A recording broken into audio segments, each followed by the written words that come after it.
দেশের বিভিন্ন জেলায় চাষ হওয়া বোরো ধানে দেখা দিয়েছে ব্লাস্ট ছত্রাকের সংক্রমণ। ছত্রাকটির প্রভাবে নষ্ট হয়ে যেতে পারে ৮০% ফসল। ফসল ঘরে তোলার আগ মুহূর্তে ধানের এমন বিপর্যয়ে লোকসানে কৃষকরা। তবে কৃষি বিভাগ বলছে লক্ষ্যমাত্রা অর্জনে এই সংক্রমণ কোনো বাধা হবে না। এ নিয়ে আরও জানাচ্ছেন আব্দুল হামিদ। এবছর বোরো ধানের বাম্পার ফলনের লক্ষ্যমাত্রা ছাড়িয়ে যাওয়ার প্রত্যাশা করেছিল সবাই। টাঙ্গাইলে ১,৭৬,১৪৫ হেক্টর জমিতে চাষ হয়েছে বোরো। বিরূপ আবহাওয়া সহ নানা কারণে বেশিরভাগ জমিতেই আক্রমণ করেছে ভয়াবহ ব্লাস্ট ছত্রাক। সংক্রমণের কারণে লালচে সোনালী বর্ণ ধারণ করে মরে যাচ্ছে ধানের পাতা, ভেঙে যাচ্ছে ধানের শীষের গোড়া।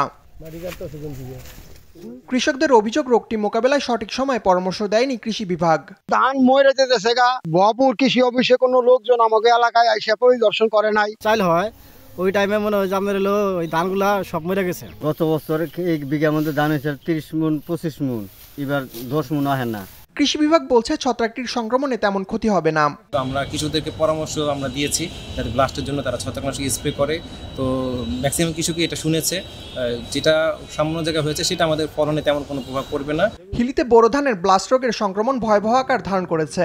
গত বছরের তুলনায় বিঘা প্রতি ধানের উৎপাদন 5 থেকে 10 মণ কমার আশঙ্কা কৃষকদের। 46 মণ ধান পেলাম, এবার 30 মণ ধান হওয়া কঠিন অবস্থা। কীটনাশক দিয়েছি তাও আমাদের ক্ষেত্রে আউছে না, তাহলে আমরা কি করব? কৃষক লোক আমাদের তো মোড়ে ছাপ হয়ে যাব।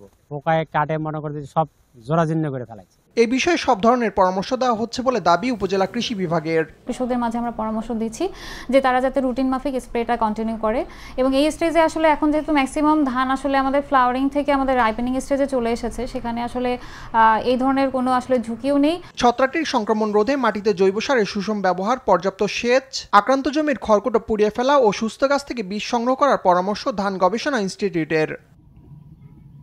আব্দুল হামিদ, RTV।